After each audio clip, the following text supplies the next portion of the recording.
There I was lying in that sterile hospital bed at 2 in the morning, listening to the steady beeping of machines and wondering why nobody had come to check on me. The antiseptic smell burned my nostrils as I stared at the empty visitor chair where my stepdad Marcus had promised he would be. But when morning came, he was gone. The nurse mentioned something about a man saying he had a family emergency, but that could not be right. Before I tell you what really happened that changed everything, let me know where you are watching from and hit that like button. Trust me, you will want to hear how this story unfolds. Let me start from the beginning so you understand how I ended up in this nightmare situation. My name is Adela, and I am 28 years old. I work as a freelance graphic designer, which means I spend most of my time creating logos and marketing materials for small businesses. It is not the most stable income, but I love the creative freedom it gives me. 3 years ago, my mom Sarah decided to remarry after being divorced from my dad David for 5 years. Her new husband Marcus seemed nice enough at first. He was 42, worked as a sales manager for some medical equipment company, and had this outgoing personality that completely charmed my mom. When they were dating, Marcus would bring me little gifts offered to drive me places, and generally tried to play the role of the cool stepdad who wanted to be friends. But I could sense something underneath all that friendliness. There was this forced quality to his interactions with me, like he was performing rather than genuinely connecting. Still, I tried to be supportive because Mom seemed so happy after years of being alone. She deserved someone who would treat her well, and Marcus appeared to be that person. The problems started after they got married. Marcus began making little comments about how I was still living at home at 28. Never mind that I was saving money to eventually buy my own place, and that the housing market in Seattle was absolutely insane. He would make these passive-aggressive remarks about how young adults should be independent, how he and my mom deserved their privacy, and how my freelance work was not really a stable career. The worst part was how my mom would always defend him. Whenever I tried to talk to her about his comments, she would say things like, Marcus just needed time to adjust to having a stepdaughter, or that he was only trying to motivate me to be more independent. It felt like she was choosing him over me, which hurt more than I wanted to admit. Marcus also started complaining about little things around the house. He would get annoyed if I used too much electricity for my computer equipment, or if I took up space in the refrigerator with my groceries. He made it clear that he saw me as an unwelcome guest in what he now considered his home, even though I had been living there long before he came into the picture. About 6 months ago, Marcus and my mom started planning this big vacation to Hawaii to celebrate their 3rd wedding anniversary. They had been talking about it for months, showing me brochures and talking about all the fancy resorts they were considering.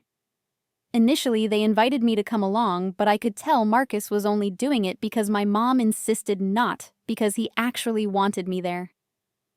I decided to decline the invitation, partly because I had several big design projects with tight deadlines, but mostly because I could feel how much Marcus did not want me to join them. The tension was becoming unbearable, and I figured they deserved some time alone together. When I told them I would not be coming, Marcus tried to look disappointed, but I could see the relief in his eyes. My mom spent a few days trying to convince me to change my mind, saying it would be a great family bonding experience.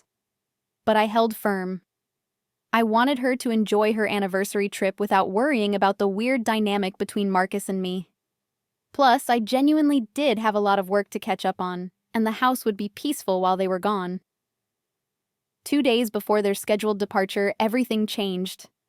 I was trying to replace a burnt-out bulb in the dining room chandelier when the stepladder I was using suddenly shifted. I lost my balance and fell hard, landing awkwardly on my left side. The pain was immediate and intense, like someone had driven a knife between my ribs. Marcus heard me cry out and came running. When he saw me on the floor, barely able to breathe from the pain, he immediately called 911. During the ambulance ride to the emergency room, he held my hand and kept telling me everything was going to be okay. For the first time since he married my mom, Marcus seemed genuinely concerned about my well-being. At the hospital, the emergency room doctor, Dr. Patterson, ordered X-rays and a CT scan. The results showed that I had fractured 2 ribs on my left side, and there was concern about possible internal bleeding or lung damage. Dr. Patterson explained that I would need to stay in the hospital for at least 3 or 4 days for observation, especially to make sure there was no damage to my spleen or liver. When Marcus heard this news, he looked genuinely distressed. He immediately started talking about canceling their Hawaii trip, saying that taking care of me was more important than any vacation. My mom, who had rushed to the hospital as soon as she heard about my accident, was practically in tears, apologizing and blaming herself for not being more careful about the latter. That first night in the hospital, my mom stayed with me, sleeping uncomfortably in the visitor chair. She kept apologizing over and over, saying she should have replaced that light bulb herself, and that she felt terrible about the timing with their trip. I kept reassuring her that accidents happen, and that Marcus was right to want to cancel their vacation to take care of me. The next morning, I woke up expecting to see Marcus in the chair where my mom had been sleeping. Instead, the chair was empty, and I felt a wave of confusion wash over me. I pressed the call button, and my nurse Lisa came in to check on me. She was this really sweet woman in her 50s who had been taking care of me since I arrived. I asked Lisa if she had seen Marcus, and she looked a little uncomfortable. She told me that a man had come in very early, around 6 in the morning, and said there was a family emergency that required him to leave immediately. He had not left any details or said when he would be back. The whole thing seemed strange to Lisa too, especially since I was clearly the one with the medical emergency. I immediately tried calling Marcus, but his phone went straight to voicemail. Then I called my mom with the same result. A growing sense of dread started building in my stomach as I realized what might be happening.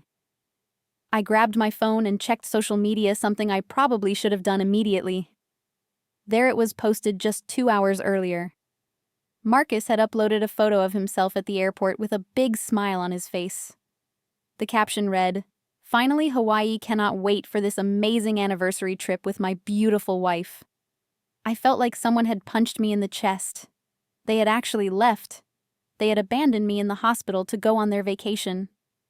I kept calling both of them, leaving increasingly desperate voicemails asking what was going on and when they were coming back. I sent text messages explaining that I was scared and needed someone with me, that the doctors were still worried about complications, and that I could not believe they had just disappeared. After about 6 hours of being completely ignored, my mom finally sent me a text message. "Marcus says you do not need anyone to take care of you. You are 28 years old, Adela. We have had this trip booked for months and cannot get refunds. Stop being dramatic and just rest." I stared at that message for a long time, reading it over and over again. I could not believe those words had come from my own mother. Here I was, injured and alone in a hospital, and she was calling me dramatic for wanting someone to care about me. I texted back explaining that Dr. Patterson was concerned about internal bleeding, that I was scared, and that I needed emotional support even if I did not need physical care. Her response was even worse. "Do not be so dramatic, Adela. You are an adult. Take care of yourself like adults do. We will see you when we get back." That was it.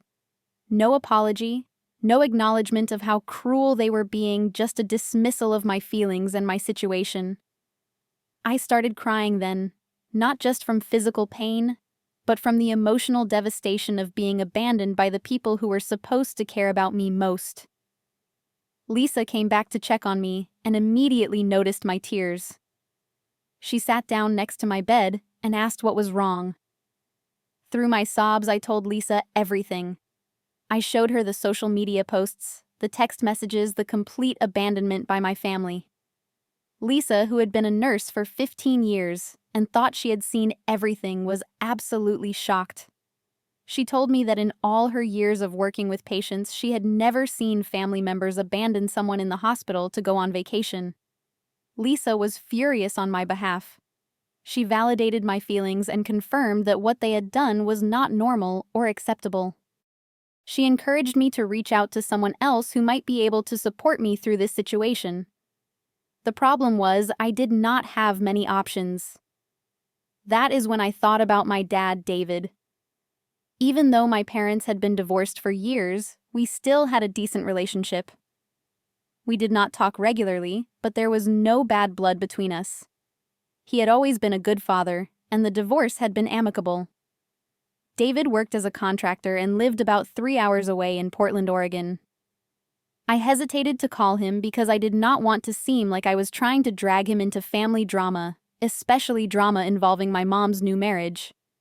But I was desperate and scared, and Lisa convinced me that reaching out for help was not a sign of weakness.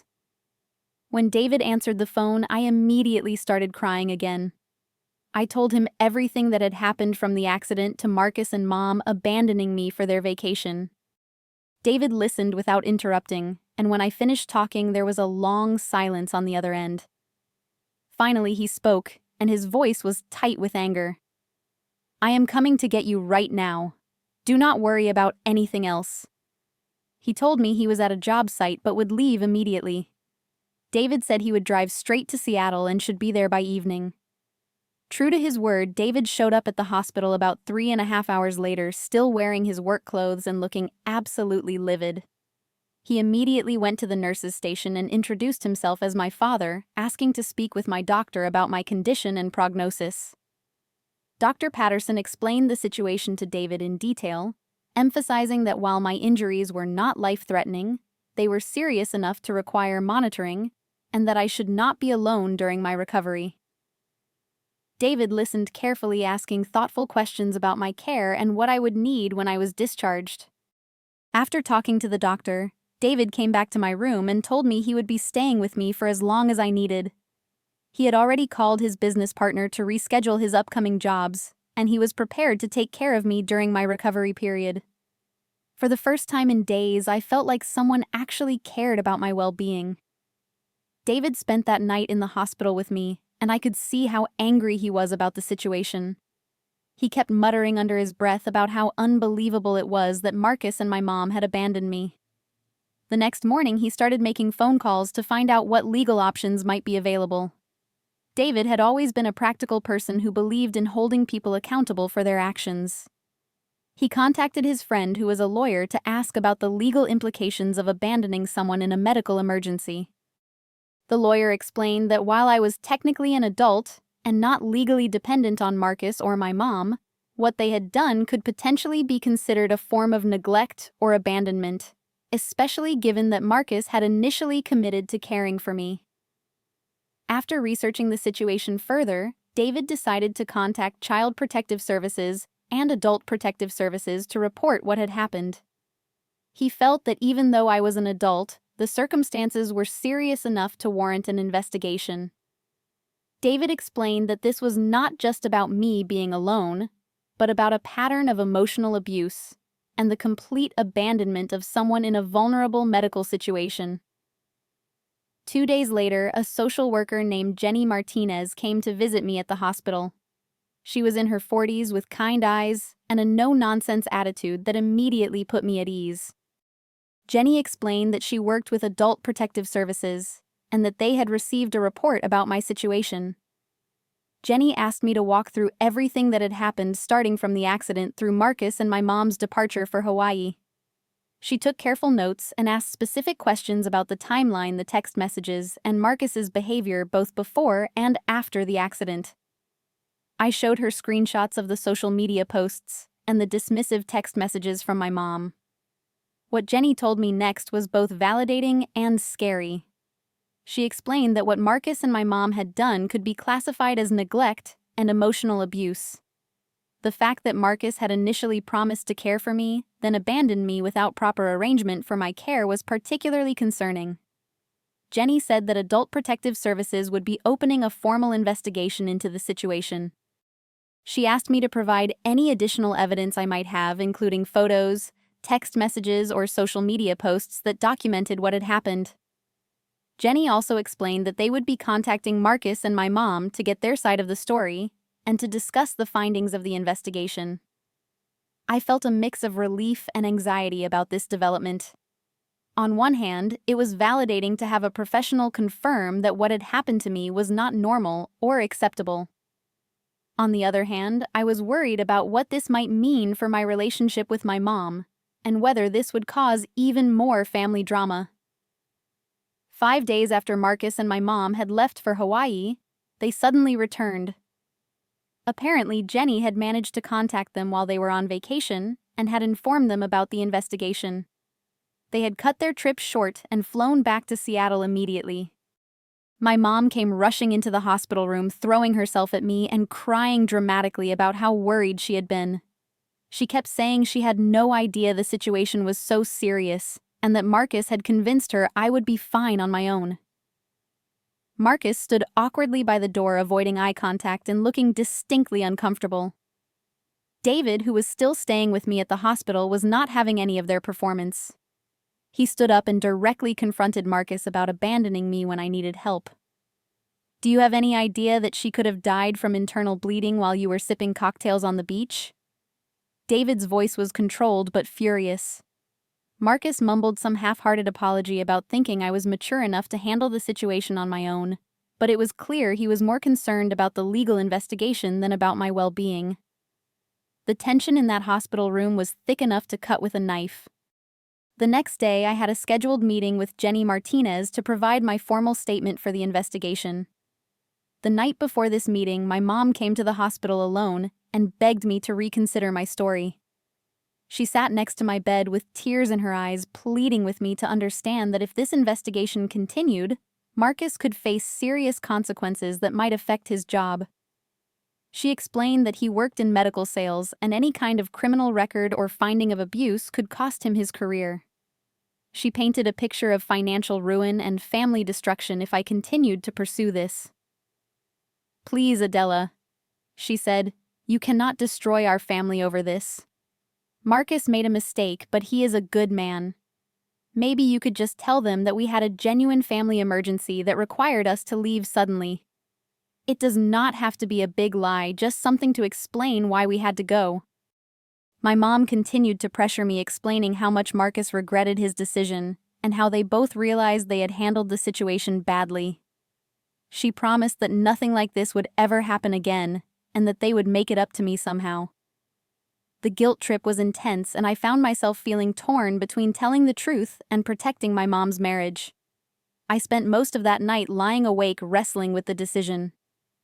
Part of me felt guilty about potentially ruining Marcus's career and causing financial hardship for my mom.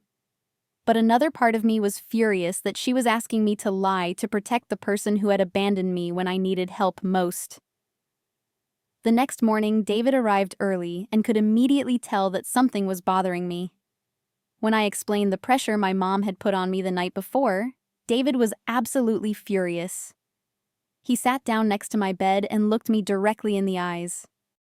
"Adela," he said firmly, "the truth is what will set you free. Do not protect people who would not protect you. What Marcus did was wrong, and asking you to lie about it is making it even worse." David reminded me that I had done nothing wrong, that I was the victim in this situation, and that I deserved to have my experience acknowledged and validated. He pointed out that if Marcus was truly sorry, he would accept the consequences of his actions, rather than asking me to lie to cover for him. When Jenny Martinez arrived for our meeting, I made the decision to tell her the complete truth. I walked through every detail of what had happened, showed her all the evidence I had collected, and explained the pressure I had been receiving to change my story. Jenny was particularly interested in the fact that my mom had asked me to lie about the circumstances of their departure. She explained that this kind of pressure was actually a form of additional abuse, and showed a continued pattern of prioritizing Marcus's needs over my well-being. The investigation that followed was thorough and comprehensive. Adult Protective Services interviewed hospital staff, reviewed medical records, and examined all the evidence I had provided. They also interviewed Marcus and my mom separately, and apparently their stories did not align with each other, or with the documented facts. The final report concluded that Marcus had committed neglect and emotional abuse by abandoning me during a medical emergency, and that my mom had enabled this behavior. The recommendation was that Marcus attend mandatory counseling and anger management classes, and that both of them participate in family therapy to address the underlying issues in their relationship dynamic. While there were no criminal charges filed, the investigation was documented in official records, which could potentially affect Marcus's professional situation if similar incidents occurred in the future. My mom was devastated by this outcome, but I felt a sense of relief and validation. During this whole ordeal, I made the decision to move out of their house and find my own apartment. David helped me search for places and even offered to co-sign a lease if needed. The process of becoming truly independent was scary, but also empowering.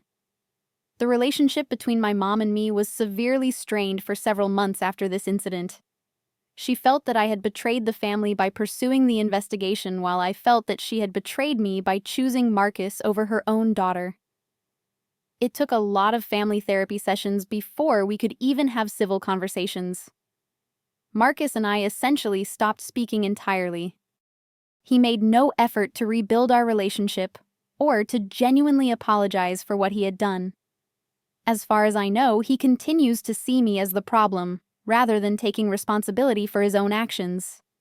But the most positive outcome of this whole terrible experience was that my relationship with my dad, David, became much stronger. He had shown up for me when I needed him most, and that experience created a bond between us that continues to this day. David proved that real family is not about blood or marriage certificates, but about who shows up when you need them. My freelance design business actually started thriving after I moved into my own place.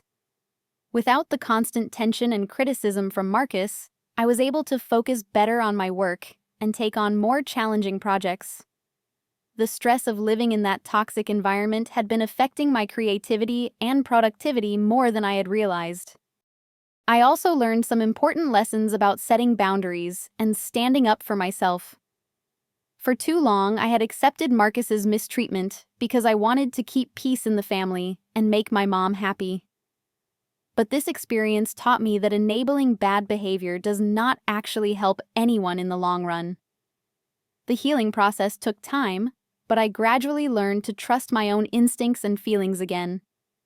I had spent so long being told that I was being dramatic or overly sensitive that I had started to doubt my own perceptions. Having professionals validate that what happened to me was genuinely wrong helped me rebuild confidence in my own judgment. Sometimes the people who should protect you are the ones you need protection from. But standing up for yourself, even when it is scary, is the only way to find real peace. I learned that family is not just about blood or marriage. It is about who shows up when you need them most. And sometimes the bravest thing you can do is tell the truth, even when people you love are asking you to lie. Have you ever been in a situation where family members let you down when you needed them most? How did you handle it? I would love to hear your thoughts and experiences in the comments below. If this story resonated with you, please give it a like and subscribe for more real-life stories. Share this video with anyone who might need to hear that they deserve better treatment from the people in their lives. Thank you so much for listening to my story, and remember that your feelings and experiences are valid no matter what anyone tells you. Take care of yourselves, and I will see you in the next video.